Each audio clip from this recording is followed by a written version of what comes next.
ఇప్పుడు సప్లయర్ ఎలా క్రియేట్ చేసేది, సప్లయర్ స్టేట్మెంట్ ఎలా చూసేది, ఆ కాన్సెప్ట్ చూస్తాం రండి. ఇప్పుడు సప్లయర్ ఇక్కడ వెళ్ళి సప్లయర్ నేమ్ ఆల్రెడీ క్రియేట్ చేశాను, 666 చెన్నై, మొబైల్ నెంబరు. సో ఇది F1 అని క్లిక్ చేసి సేవ్ చేసుకోండి.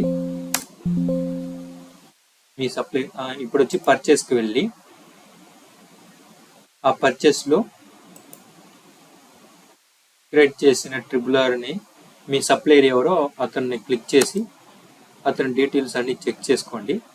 సో క్లిక్ చేసుకున్నారంటే నాకు ఇప్పుడు లైవ్ బర్డ్ కావాలి, నాకు 100 kgs కావాలి ఈరోజు. సో 100 kgsకి 120 పర్చేస్ రేటు మీరు చేసే రేటు. సో టోటల్గా క్యాలిక్యులేట్ చేసి అదే చూపిస్తుంది. సో ఇప్పుడు ఇక్కడ క్రెడిట్ క్యాష్ అని వస్తుంది. క్యాష్ అంటే టోటల్ అమౌంట్ ఇక్కడ పే చేయాలి. క్రెడిట్ అంటే ఇప్పుడు సగం సగం ఇచ్చి మీరు అప్పులా తీర్పించుకోవాలి. మీరు నేను క్యాష్ ఇస్తాను, సారీ క్రెడిట్ ఇస్తున్నాను. ఇక్కడ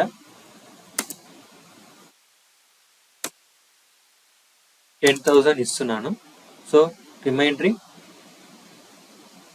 రిమైండరింగ్ already previous balance, billing, total అది చెక్ చేసుకోవచ్చు మీరు. క్లోజింగ్ బ్యాలెన్స్ ఇవన్నీ మీరు చెక్ చేసి ఎంటర్ నొక్కి F1 ఇచ్చారంటేనే సేవ్ అయిపోతుంది, ఎంటర్ ఇచ్చారంటేనే సేవ్ అయిపోతుంది. డెటెడ్ సక్సెస్ఫుల్. ఓకే, నెక్స్ట్ చూస్తాము.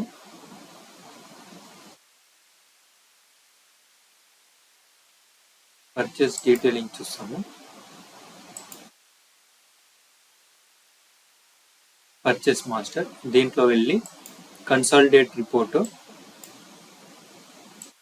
666ది ఈ రోజుది ఎంత పర్చేజ్ చేశారో, ఎంత సేల్ చేశారో అవన్నీ ఇక్కడ వస్తుంది. చూసారా, ఇక్కడ వస్తుంది. సో జిఎస్టీ నెంబరు అంటే జిఎస్టీ నెంబరు, ఆ నెంబర్ అన్నీ వస్తుంది. ఇక్కడ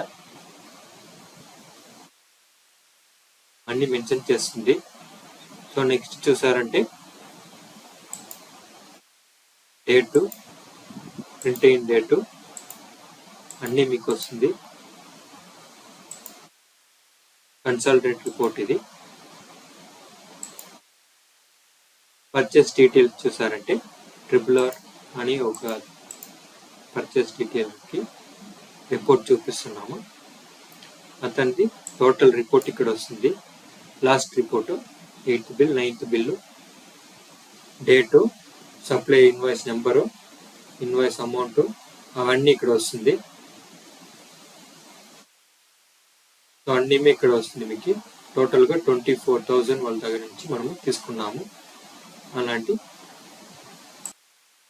టోటల్గా మీరు చూసుకోవచ్చు. దీంట్లో ఐటమ్ వైజ్ పర్చేసు,